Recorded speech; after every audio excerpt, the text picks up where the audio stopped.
네, 오늘 주님께서 저와 여러분이 주시는 말씀은 디모데후서 4장 7절 8절 말씀입니다. 우리 한 목소리로 같이 읽도록 하겠습니다. 시작. 나는 선한 싸움을 싸우고 나의 달려갈 길을 마치고 믿음을 지켰으니 이제 후로는 나를 위하여 의의 면류관이 예비되었으므로 주 곧 의로우신 재판장이 그날에 내게 주실 것이며 내게만 아니라 주의 나타나심을 사모하는 모든 자에게도니라. 아멘. 네, 득세 다섯째 날 오늘 아침에는 이 말씀으로 주님 주시는 메시지를 함께 받도록 하겠습니다. 오늘의 말씀은 후회 없는 삶입니다. 후회 없는 삶. 괜찮은 삶인가요? 후회 없는 삶 참 좋죠. 정말 멋있고 참 귀한 삶이라 생각이 됩니다. 삶을 마무리하면서 나는 후회가 없다 이렇게 마무리를 할 수 있으면 얼마나 행복할까요? 나 스스로 돌아보면서 내가 생각해도 나는 잘 산 것 같아. 그래서 나는 후회가 없어. 정말 행복한 인생이죠. 오늘 그 그림을 한번 떠올려 보려고 합니다. 바울은 그렇게 했습니다. 이분 정말 귀한 분이시죠. 오늘 본문이 디모데 후서인데 성경 공부하다 보면 바울이 살면서 제일 마지막으로 쓴 서신서, 제일 마지막으로 쓴 성경이 뭘까요? 네, 이겁니다. 디모데 후서입니다. 로마 감옥에 갇혀서 어느 정도 이분이 삶의 마지막을 예상을 했던 것 같아요. 그러면서 이제 사랑하는 제자 디모데에게 편지를 보냅니다. 인간적인 면에서 이 땅의 삶을 정리하는 순간이라고 할 수 있는데 그때 이제 이분이 이 고백을 하는 거예요.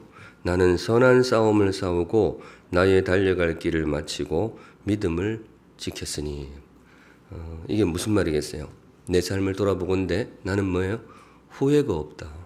참 귀한 분이죠. 이분 잘 살았잖아요. 고생은 많이 했지만 삶이라는 게 고생이 없을 수는 없죠. 고생되는 면들이 이런저런 어려움도 있지만은 바울도 그랬죠. 그런데 이분 정말 잘 살았죠. 우리가 그분의 걸음을 성경을 통해서 많이 보게 됩니다만은 정말 열심히 살았었죠.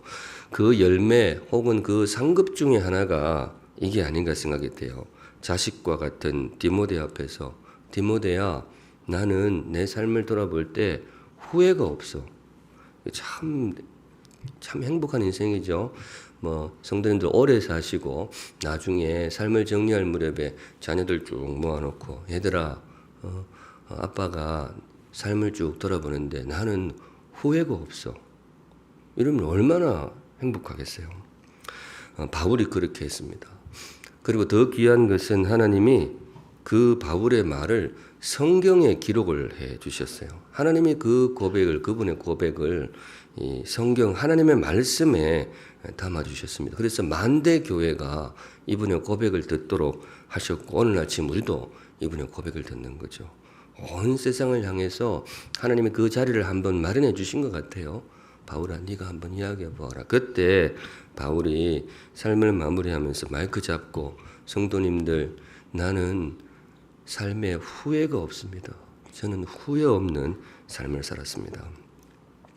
정말 부러운 인생이죠. 우습게 말로 부러우면 지는 거라 그러는데 졌어요. 이분은 진짜 부러워요. 너무 부러운 그런 삶입니다. 우리의 삶도 쉽지는 않겠지만 그렇게 될 수 있다면 얼마나 행복하겠어요. 후회 없는 삶을 살 때는 사도 바울처럼 오늘 그분의 걸음을 주신 말씀 가지고 한번 묵상해 보려고 합니다. 주의할 것은 그래도 좀 감안해야 될 것이 있는데 이 사도 바울이라는 분은 함부로 우리가 섣불리 따라할 수 있는 그런 분은 아니에요. 원체 이제 그릇이 큰 분이고 주님께서 귀하게 사용하셨는데 그렇지만은 흔히 하는 말로 괜히 따라하다가 가랭이가 찢어질 수도 있는 그런 분이죠. 그런데 이분의 고백을 하나님이 성경에 담아 주실 때는 주님의 이 뜻이 그런 면이 있는 거죠. 사랑하는 나의 자녀들아, 너희도 한번 이렇게 살아보면 좋겠다. 너희들의 삶도 마지막에 그렇게 사랑하는 사람들을 향해서 내가 살아온 삶을 돌아볼 때에 나는 후회가 없어. 이렇게 한번 살 수 있다면 내가 너희들에게 부여해 주었던 그 삶이 얼마나 보석처럼 빛나겠느냐. 오늘 그 소망 품고 한번 바울의 삶을 묵상해 보려고 합니다. 후회 없는 삶을 살려면 어떻게 해야 될까? 우선 첫째, 싸우라 이렇게 됩니다. 싸우라. 다른 목사님들은 되게 은혜로운 말씀을 많이 전하던데 저는 맨날 싸우라 이래서 하고 그래서 그런데 뭐 주시는 말씀이니까 선포합니다. 싸우라. 사도 바울이 삶을 돌아보면서 처음 하는 말이 이거예요. 자신의 삶을 돌아보면서 나는 선한 싸움을 싸웠다. 이렇게 돼요. 나는 선한 싸움을 싸웠다. 조금 안타까운 면은 있죠. 이분이 삶을 돌아볼 때 제일 먼저 떠오르는 심상이 뭐였는가 하면 싸움이었어요. 전투였어요. 혹시 성도님들의 여러분들의 삶도 그런지 모르겠어요. 어떤 분은 삶을 소풍에 비유하기도 하고 어떤 분은 뭐 여행에 비유하기도 하는데 사도 바울은 자신의 삶을 돌아볼 때에 이 싸움이 떠올랐어요. 전투라고 번역할 수 있는 그런 단어입니다. 그런데 그만큼 이분이 열심히 살았다는 뜻이 아니겠어요? 나는 선한 싸움을 싸우고 싸움 중에는 선한 싸움이 있고 악한 싸움이 있다라는 말이냐? 뭐 그런 면도 조금 있을 거예요. 그런데 번역체에서 번역 과정에서 나온 약간 혼동이라고 할 수 있는데요. 영어로 I have fought the good fight 이렇게 되어 있어요. 아마 제가 아는 바로는 이걸 있는 그대로 번역하면 나는 잘 싸웠어. 나는 그래도 최선을 다해 성심을 다해 싸웠어. 그렇게 보시면 제일 적합할 것 같아요. 바울이 그렇게 산 거죠. 싸움과 같은 그런 순간들을 맞이할 때가 너무 많았지만은 바울이 정말 열심히 싸운 거죠. 최선을 다해서 싸웠어요. 우리 사랑하는 샘물 성도님들 싸워야 할 싸움이 있다면 뭐예요? 싸우시기 바랍니다. 뭐 저한테 주신 말씀이니까 저도 성심을 다해 전합니다. 예, 싸워야 할 싸움이 있다면 물러서지 말고 싸우시면 좋겠어요. 특별히 후회 없는 삶을 살고 싶다. 나도 그릇의 차이는 있어도 사도 바울처럼 마지막에 사랑하는 자녀들 앞에서 혹은 신앙의 동료들 앞에서 심지어 하나님 앞에서 내 살아온 삶을 돌아볼 때에 나도 별로 후회가 없습니다. 이렇게 정말 아름다운 마무리를 하고 싶으시다면 성도님들 싸워야 할 싸움이 있다면 싸우시기 바랍니다. 저는 그 말씀 꼭 드리고 싶어요. 물론 그런다고 소란을 일으키라, 괜히 평지 풍파를 일으키라 그런 뜻은 아니다라는 것은 너무 잘 알 것이고요. 괜히 누구한테 시비 거는 삶을 살라 이런 뜻은 전혀 아니죠. 열심히 살라는 거예요. 정말 최선을 다해서. 젊은 사람들이 좋아하는 단어 중에 치열하게. 네. 예전에 어떤 가수 이름 중에 치열이 있었던 것 같아요. 그래 조금 그렇게 얼굴이 치열해 보이지는 않아서 조금 그렇다 생각을 했는데 저도 참 사랑하는 단어입니다. 아마 사도 바울 이분이 우리 한국말을 쓰셨으면 이 단어를 아마 서신서 곳곳에 썼을 거예요. 치열하게 나는 살았습니다. 정말 이분이 열심히 싸웠죠. 두려운 순간이 둘째가라면 서러울 만큼 이분에게는 굉장히 많았어요. 그런데 그 두려움에 물러서지 않았어요. 최선을 다해서 싸웠습니다. 그래서 이제 이분의 삶에는 후회가 없는 거죠. 그런데 바울만 그랬던 것이 아닙니다. 성경에서 귀한 삶을 살았던 분들은 누구나 그랬어요. 싸웠습니다. 골리앗 앞에 섰던 다윗도 그랬어요. 얼마나 무서웠을까요? 거인 골리앗, 거인 앞에 쓴 그 조그만 소년, 그때만 해도 소년이었다 그러죠. 다윗이 있었는데 얼마나 두려웠겠어요. 그런데 다윗이 물러서지 않았어요. 이분도 그렇게 고백할 수 있는 거죠. 나도 선한 싸움을 싸웠다. 성도님들, 싸워야 할 싸움이 있다면 싸우시기 바랍니다. 저는 그 말씀 꼭 드리고 싶어요. 그런데 이 두려움이 크고 상대가 너무 클 때는 내가 할 수 있는 일이 참 없죠. 그럴 때는 저는 이 비유를 드리고 싶어요. 성도님들, 내 역량이 모자라면 근처에 있는 짱돌이라도 들기를 바랍니다. 다윗이 그렇게 했어요. 다윗이 시내가 가가지고 뭐 물맷돌 5개 골라왔다 그러잖아요. 처음에 물맷돌 그럴 때 이게 뭐 대단한 뭐가 아니에요. 그냥 짱돌인 거예요. 짱돌. 그냥 손에 들어올 만한 그냥 돌멩이 5개 들고 싸운 거죠. 사실 이게 말이 안 되거든요. 이 거대한 이 거인 앞에서 짱돌 들고 나가는 게 이게 사실 말이 안 돼. 애들 장난도 아니고. 그러니까 골리앗도 막 놀리죠. 니는 무슨 뭐 강아지 싸우러 가냐 이렇게 막 놀리는데 다윗이 왜 그렇게 했는가 하면 그때 다윗의 역량으로서는 그것밖에 할 수가 없었어요. 사울이 갑옷을 줘봐야 몸에 맞지도 않고 무기를 줘봐야 들 힘도 없고 지가 할 수 있는 유일한 일이 짱돌 들고 싸우는 거였어요. 다윗은 그래서 그 짱돌을 듭니다. 저는 이게 그 바울이 말한 선한 싸움에 이게 들어간다고 봐요. 사람마다 역량은 다 다르잖아요. 어떤 분은 5달란트, 어떤 분은 2달란트. 그런데 어떤 사람은 내가 보기에는 나는 내가 봐도 역량이 조금 작아요. 성도님들 그럴 때는 내가 할 수 있는 짱돌이라도 드시면 좋겠어요. 오늘 사도 바울을 통해서 다윗을 통해서 하나님께서 우리에게 도전하시는 후회 없는 삶의 걸음이라고 믿습니다.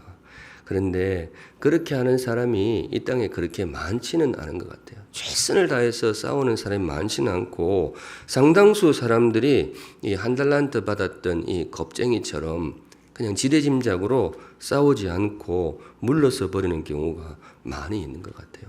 주님께서 그 1달란트 받았던 사람을 향해서 아마 예수님 입에서 나온 말 중에 가장 거친 말 중에 하나일 거예요. 어디 가서 독사의 자식들아 이렇게 한 적도 있습니다만은 이 1달란트 받았던 이 껍질을 묶고 물러선 이분을 향해서 이 악하고 게으른 종 굉장히 작심하고 거친 언어를 쏟아부으시는데 왜 그렇게 하시느냐? 주님은 그게 보기가 싫었을 거예요. 적어도 내 사랑하는 자녀들은 저렇게 살면 나는 정말 저러진 않았으면 좋겠다. 비록 다른 사람에 비해서 역량이 작다면 그 작은 대로 했으면 좋겠다. 내가 거인이라면 주님께서 나에게 거인의 덩치를 주셨다면 거인의 힘으로 싸우는 것이고 그런데 주님의 뜻 가운데에 나를 다윗으로 만들어 주셨다면 짱돌이라도 들었으면 좋겠다. 나는 내 자녀들이 그렇게 살았으면 좋겠다. 저도 성경 읽으면서 주님의 마음을 조금 터치를 했다면 저에게 제일 강하게 주신 말씀이 이거였어요. 그게 바로 선한 싸움이라고 저는 믿습니다. 성도님들 싸워야 할 싸움이 있다면 싸우시기 바랍니다. 그리고 여기 그렇게 적어왔는데 내 삶이 다하는 날 사용하지 않은 짱돌은 없었으면 좋겠다. 주님이 나에게 주신 무언가 있다면 다 쓰고 갔으면 좋겠다. 짱돌이라도 다 쓰고 갔으면 좋겠다. 믿음으로 받으신다면 성도님들 주어진 상황에서 최선을 다하시기 바랍니다. 그게 믿음의 사람이고 바로 그렇게 애쓰는 자에게 주님이 힘을 실어 주실 것입니다. 한 걸음 나가서 두 번째, 후회 없는 삶을 살기 위해서 어떻게 해야 할 것인가? 이것도 평소에 쓰던 용어인데요. 끝까지 이거예요. 싸우는데 끝까지 포기하지 말고. 오늘 말씀이 그렇더라고요. 나는 선한 싸움을 싸우고 그 다음에 나오는 말 같이 읽어보실까요? 시작. 나의 달려갈 길을 마치고. 이게 이어져 있어요. 나는 선한 싸움을 싸우고 뒤에 한 토막 더 있거든요. 여기 가운데 토막이에요. 나의 달려갈 길을 마치고 영어로 보니까 나의 달려갈 길을 finish하고 이렇게 되어 있어요. I have finished my race 이렇게 되어 있는데 나의 달려갈 길을 finish하고 finish라는 단어를 보면서 제 초등학교 시절이 떠올랐어요. 초등학교 시절 뛰고 있는데 선생님이 너도 육상부에 들어오라 그래가지고 육상부 들어가서 훈련을 조금 받았었죠. 그때 선생님이 그때는 저는 그게 육상 전문 용어인 줄 알았어요. 선생님이 가르쳐 주신 아주 중요한 말이 있는데 그게 피니시였어요. 피니시. 선생님이 어디서 영어를 잘못 배웠는지 그냥 피니시 그랬어요. 피니시인데 이게 그렇게 했어요. 근데 그때는 들으면서 이게 영어인지 무슨 암호인지 아무것도 모를 때요. 저희는 시골에 뭐 선행학습 이런 건 없었어요. 한글은 초등학교 들어가서 배웠고 영어는 중학교 들어가서 처음 배웠으니까. 그런데 여하튼 선생님이 이게 골인할 때 그걸 피니시라 그러니까 이걸 잘해야 돼. 그러니까 그게 피니시인 줄 알았어요. 돌아보니까 그때 이게 스타팅 블록이라는 거 있죠. 왜 단거리 선수들 이렇게 받치고 하는 그것도 그때 있었거든요. 스파이크 신고 그렇게 했었는데 이거는 스타팅 블록. 그리고 그것도 뭐 영어인지 프랑스인지 아무것도 모르고 지금 생각하면 그냥 출발 기구 이런 건데 뭔가 굉장히 신비스럽게 그렇게 보였어요. 근데 그때 이제 피니시 배웠던 생각이 났어요. 갑자기 제가 왜 이 말을 하느냐. 성도님들 제가 아주 용된 거예요. 왜냐. 그 세상 오래 살고 볼 일이에요. 그 이제 피니시가 뭔지도 모르던 애가 지금 이 분당에 와서 목회를 하고 있으니 참 놀라운 일이죠. 불현듯 그냥 그런 생각이 들었어요. 저도 그렇게 살아왔으니까. 근데 다시 본문으로 돌아와서 제가 이제 그때 조금 감흥이 올라왔어요. 나의 달려갈 길을 뭐예요? 피니시해라. 육상 선생님 그걸 굉장히 강조하셨거든요.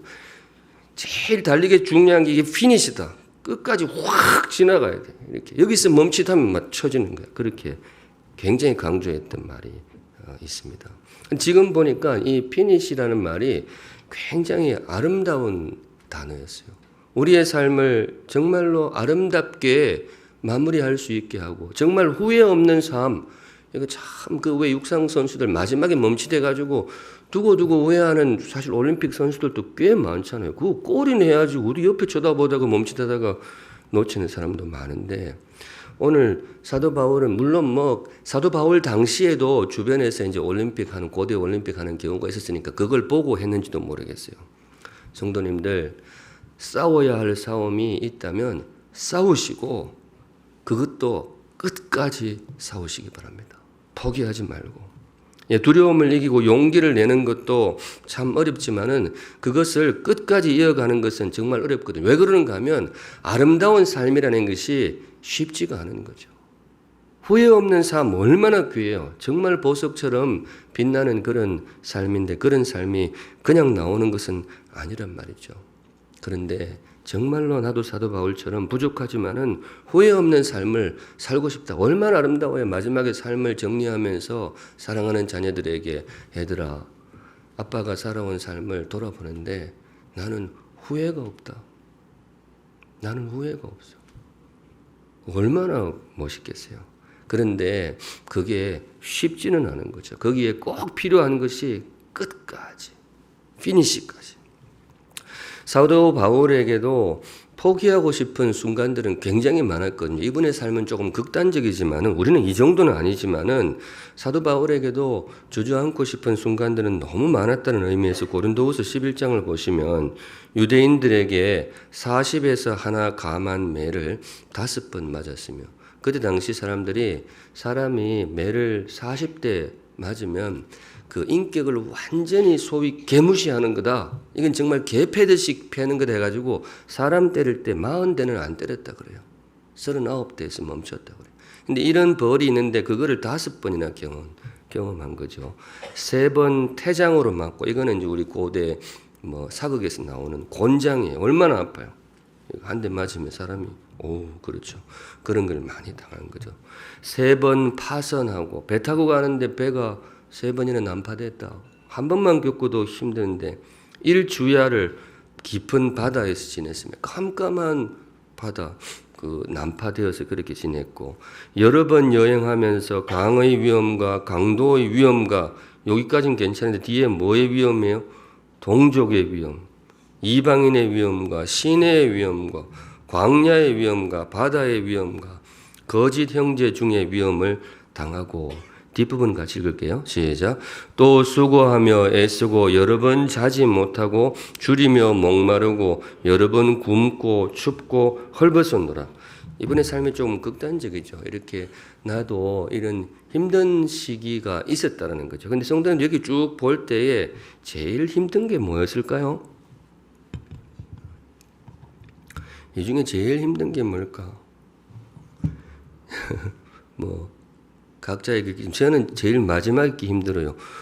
여러 번 굶고 줄이며 이거 저는 여러 번 굶고 춥고 저는 차라리 매 맞는 게 낫지 굶는 거는 정말로 싫거든요. 그래서 저는 살면서 느끼는 감정 중에 배고픈 그게 제일 싫어요. 사람이 좀 단순하게 할 수 있지만은 그리고 제일 좋은 그 감정 중에 하나가 배부를 때가 그렇게 좋아요. 그리고 세상에 제일 단잠이 언제죠? 밥 먹고 이렇게. 그러다 보니까 역류성 식도염이 많아요.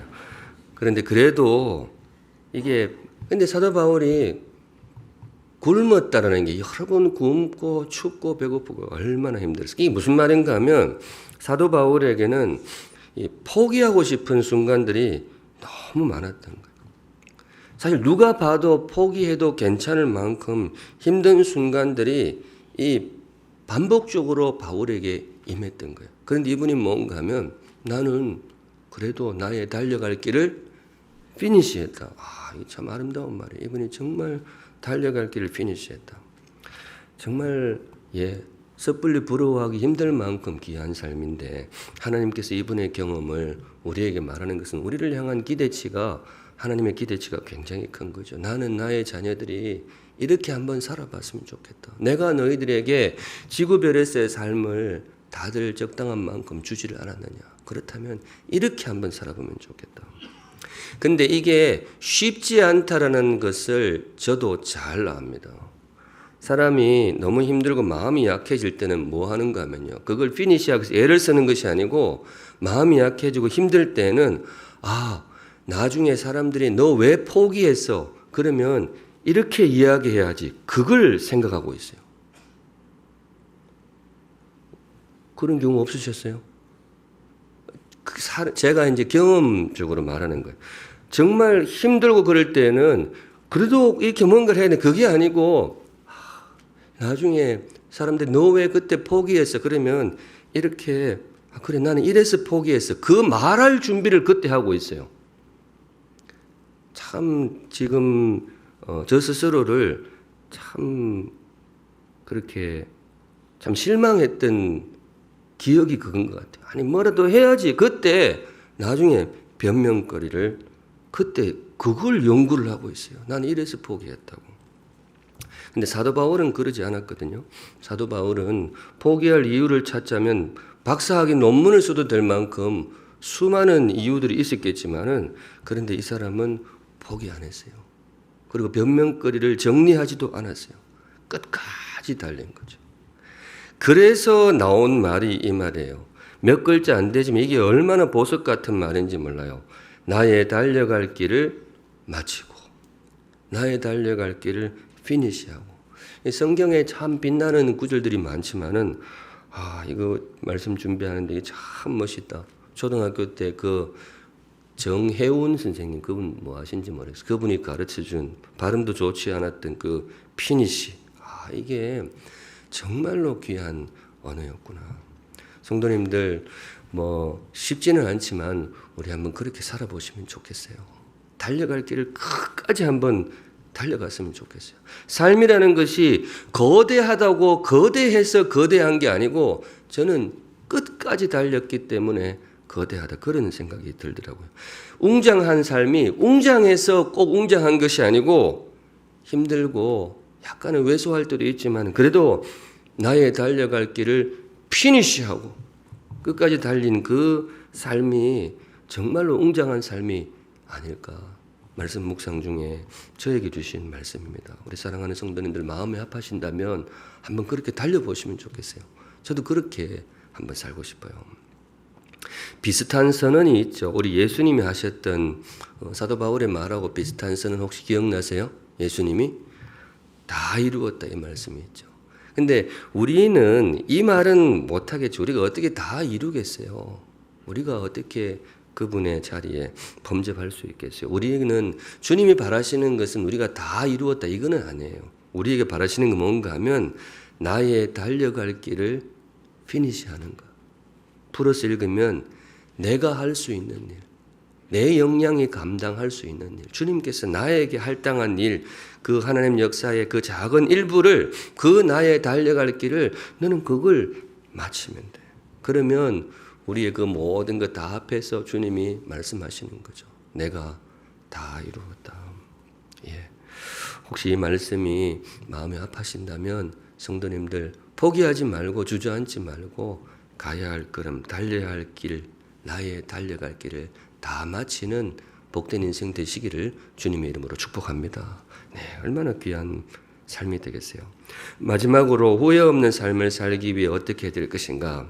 나는 선한 싸움을 싸우고 나의 달려갈 길을 마치고, 마지막 부분 보여주세요.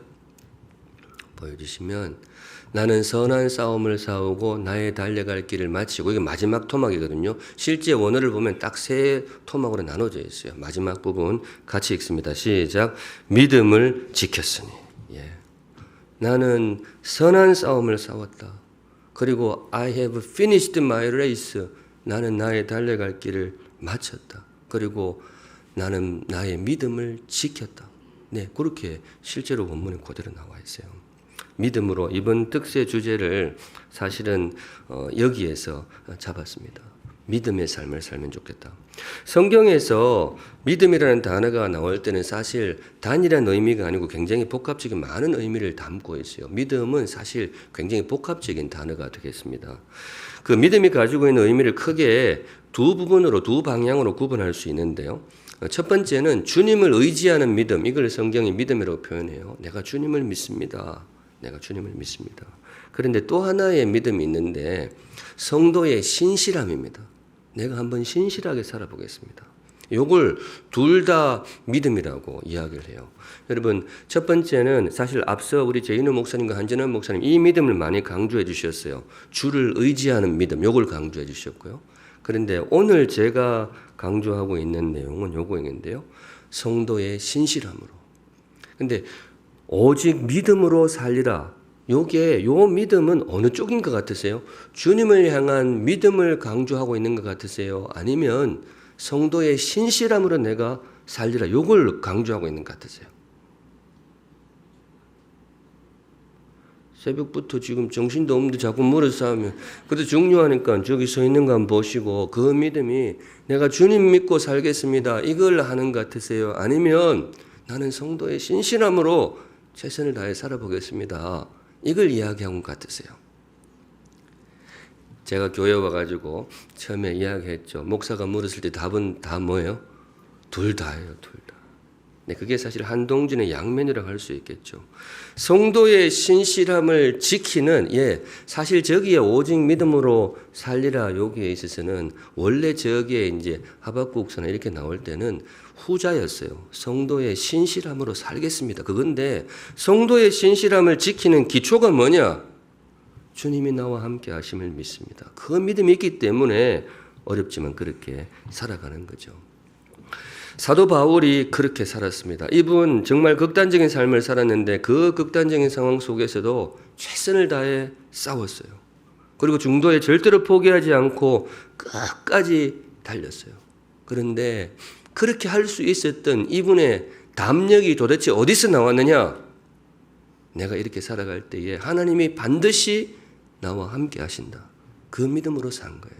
그래서 흔들림 없이 성도의 신실함을 지키면서 살았습니다. 바로 그걸 이렇게 이야기하는 거죠. 나는 내 삶의 믿음을 지켰다.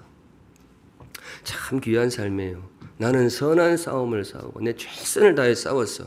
그리고 나의 달려갈 길을 마쳤어. 내 중도에 포기하지 않고 피니시 라인 확 통과했어. 그런데 그 과정 속에서 나는 절대로 편법이나 사수를 쓰지 않았어. 내 돌아볼 때 나는 성도의 품위를 지키면서 살아왔어. 나는 성도가 걸어야 할 정도를 지켰어. 그래서 나는 내 삶을 돌아볼 때에 뭐가 없다고요? 후회가 없다. 정말 귀한 분 같아요. 쉽지 않잖아요. 용기를 낼 때에 사수를 쓰고 싶은 것도 있고 이 어려움을 돌파하려면 그래 불가피하게 이럴 수밖에 없어서 약간 편법도 쓸 수 있는데 세상은 그렇게 가르치는 경우가 왕왕 있거든요. 이것도 영화 대사인데 요새 목사가 맨날 영화만 보는구나 싶을 근데 떠오르는 게 그거밖에 없어서 이거 아주 오래전 영화인데 어떤 분이 이렇게 후배한테 잘 상황이 기억하는 후배한테 이렇게 막 했어요. 우리나라 역사를 한번 봐. 네가 한번 우리나라 역사를 한번 살펴봐. 누가 성공하고 누가 영화를 누렸는지 한번 돌아봐. 정의를 위해 싸우고 신의를 지켰던 사람 아니야. 그 사람들 다 사라졌어. 어떤 사람이 영화를 누렸느냐 하면 권력에 빌붙은 사람, 권력자 곁에 있던 사람, 그 사람들이 잘 먹고 그 사람들이 잘 살고 대우받은 게 우리나라 역사야. 조선시대도 그랬고 일제시대도 그랬고 지금도 그 후손들이 떵떵거리고 잘 먹고 잘 살아. 이게 한국 역사야.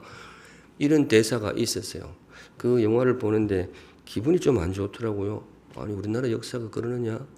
그런데 그걸 듣던 상대역이 이렇게 생각하는 대사가 나와요. 그의 말을 듣고 있는데 한마디도 틀린 말이 없어서 기분이 나빴다. 이렇게. 물론 영화적인 상상인데 성도님들 우리 대한민국의 역사가 정말 그랬나요? 권력에 빌붙어서 기생하는 사람들이 영화를 누리고 그렇게 이 조선시대에도 일제시대에도 그렇게 불의에 야합하는 그런 사람들이 떵떵거리고 잘 산 그런 참 안타까운 역사였느냐? 저는 이게 조금 패배의식이 아닌 그런 생각 들어요. 너무 과장이다 싶어요. 이 땅에는 정의를 찾는 분들이 승리하고 의롭게 나아가는 분들이 아름다운 열매를 거둔 역사도 너무 많잖아요. 많은 경우 그렇게 되어 왔죠. 그런데 그럼에도 불구하고 이런 영화에 그런 대사들이 나오고 또 그걸 들으면서 완전히 부인할 수 없는 것은 우리 사는 이 땅의 현실이 분명히 그런 면이 있기 때문이거든요. 사실은 성경도 그렇게 인정합니다. 이 땅에 악인이 흥할 수 있다. 악인이 득세할 수 있다. 예, 성경도 그걸 기록을 해요. 그런데 분명한 것은 성도님들, 성경은 그런 일이 이 땅에서 벌어질 수 있다는 것은 인정하지만은 성도들에게 그런 삶을 절대로 뭐예요? 추천하지는 않습니다. 나는 너희들이 그렇게 안 살았으면 좋겠다. 야합하고 사술 쓰고 편법을 하고 그렇게 안 살았으면 좋겠다. 나는 나의 백성들이 이렇게 살았으면 좋겠다. 어떻게? 믿음으로. 오직 믿음으로 살았으면 좋겠다. 하나님 우리에게 바라시는 삶의 수준이 굉장히 높습니다. 믿음으로, 다른 말로 성도답게 살았으면 좋겠다. 조금 힘들어도 세상을 거슬러서 나의 자녀들은 믿음으로 살았으면 좋겠다. 왜냐? 그게 성도의 삶이고 그게 진정한 승리의 삶이기 때문에. 그리고 하나님이 이 땅에 임하실 때에 바로 그 믿음이 반드시 승리할 것이기 때문에. 이 땅에서는 잠시 편법이 흥하고 사술이 효과를 거둘 수 있을지 몰라도 결국에는 하나님이 다스리는 이 땅은 반드시 그 믿음이 승리하고 성도의 품위가 반드시 승리할 것이기 때문에 내 백성들은 나는 그렇게 살았으면 좋겠다. 나의 자녀들은 사술 쏘고 편법 쏘 그렇게 안 하고 나의 백성들은 신실하게 살았으면 좋겠다. 바로 그런 뜻으로 담아주신 말씀이 이거예요. 원래 저 문구는 하박국에 나오는 문구이거든요. 나의 백성들은 오직 믿음으로 살았으면 좋겠다. 사도 바울이 바로 그 말씀을 받아서 이분이 자신의 삶을 그렇게 회고하고 있어요. 내 삶을 돌아볼 때에 디모데 앞에서 그렇게 이야기하는 거죠. 내 아들 디모데야. 진짜 아들은 아니지만 정말 아들 같은 디모데죠. 내 아들 디모데야. 나는 이 아빠는 정말 지킬 것 지키면서 살아왔어. 나는 거짓으로 살아온 게 아니고 나는 성도답게 살아왔어.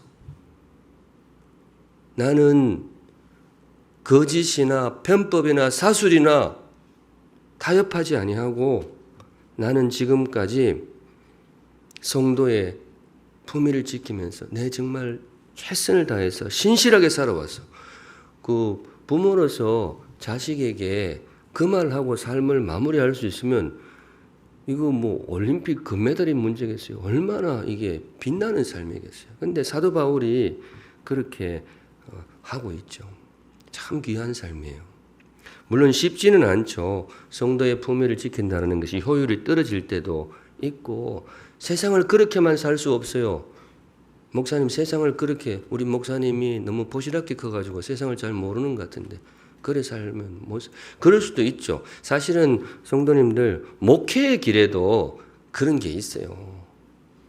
성도들의 삶의 현장에만 그런 선택이 있는 것이 아니고 목회의 길에도 그런 게 있습니다. 그런데 부족하지만 실수도 많이 했지만은 저도 이 아침에 이 말씀을 한번 받고 싶어요. 저도 정도를 걷고 싶어요. 물론 지금까지 늘 그렇게 살아왔다 그 말은 못합니다. 그런데 저도 믿음 지키며 목회하고 싶어요. 우리 성도님들도 그렇게 하시면 좋겠어요. 바로 그 길에 주님께서 함께 하실 줄 믿습니다. 네, 사도 바울이 그런 삶을 살았어요. 그런데 이제 뒷구절 한번 보려고 하는데요.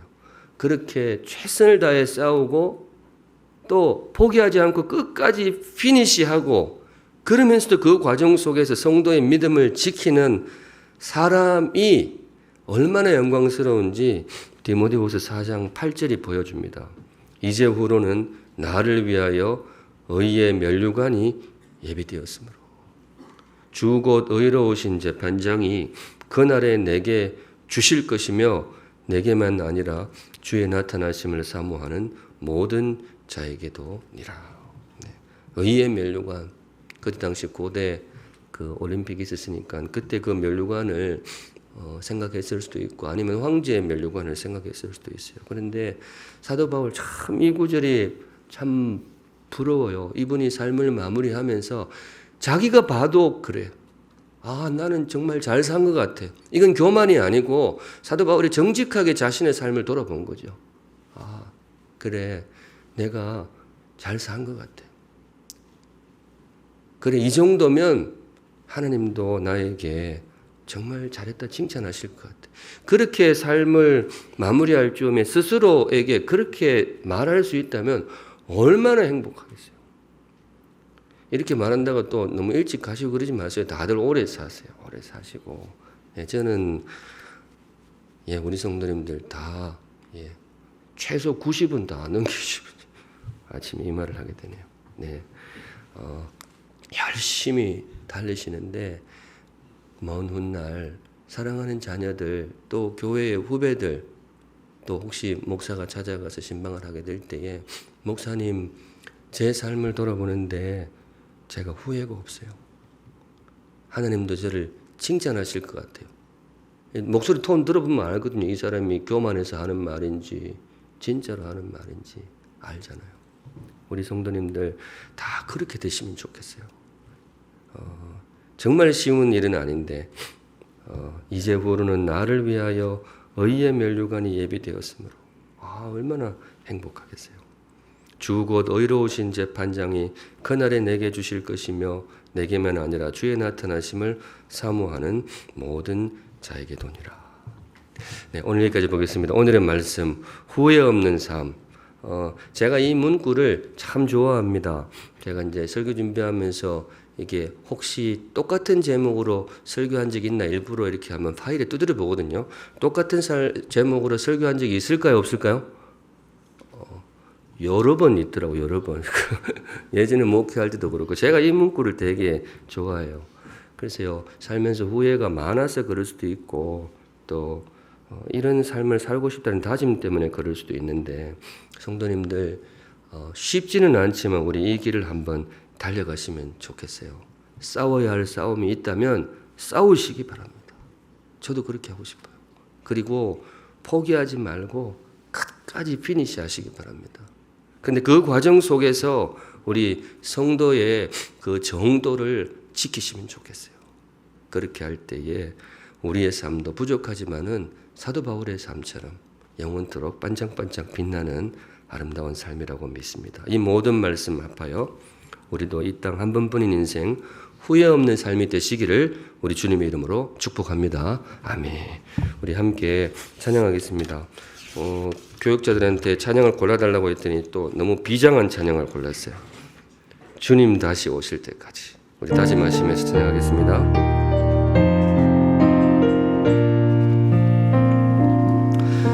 주님 다시 오실 때까지 나는 이 길을 가리라. 좁은 문 좁은 길 나의 십자가 지고 나의 가는 이 길 끝에서 나는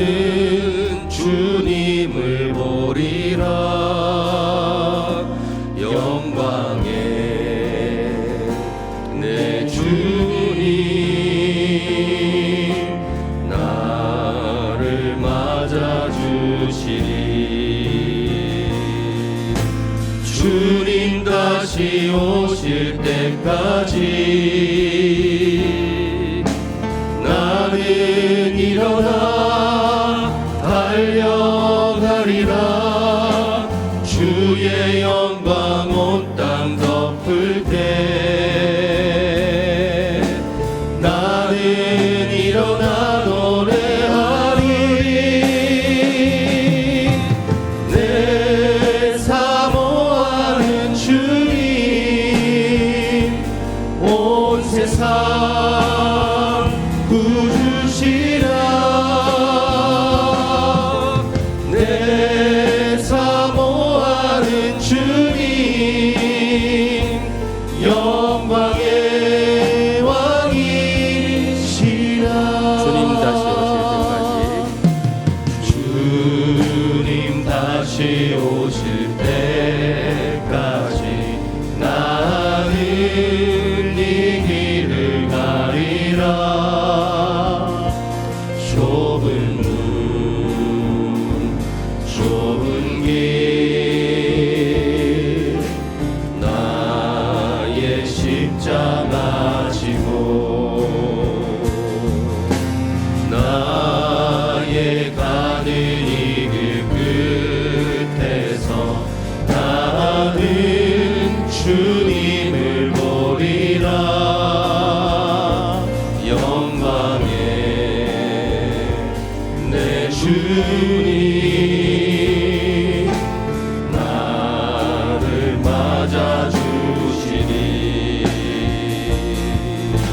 주님 다시 오실 때까지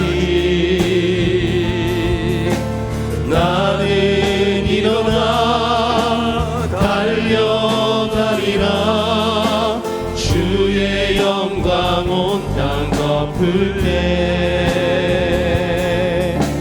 나는 일어나 노래하리. 내 사모하는 주님 온 세상 구주시라. 내 사모하는 주님 영광의 왕이시라. 내 사모하는 주님 온 세상 구주시라. 내 사모하는 주님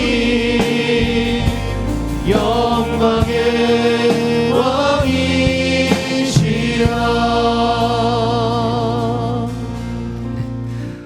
한번 말씀 마음에 품고 한번 기도하시면 좋겠습니다. 새벽에 조금 무거운 말씀을 드렸을 수도 있는데요. 다짐하기에 좋은 시간이 아닌가 또 그렇게 생각이 됩니다. 제목 그대로 한번 기도하시면 좋겠습니다. 하나님, 나도 후회 없는 삶이 되게 하여 주시옵소서. 지난 세월 돌아볼 때에는 후회가 조금 남는 일도 있는데 앞으로 남은 세월 동안에는 쉽지 않겠지만 사도 바울처럼 나도 후회 없는 삶을 살아갈 수 있도록 주님 역사하여 주시고 나를 도와주시옵소서. 다 같이 하나님 앞에 기도하시겠습니다. 거룩하신 하나님 아버지, 후회 없는 삶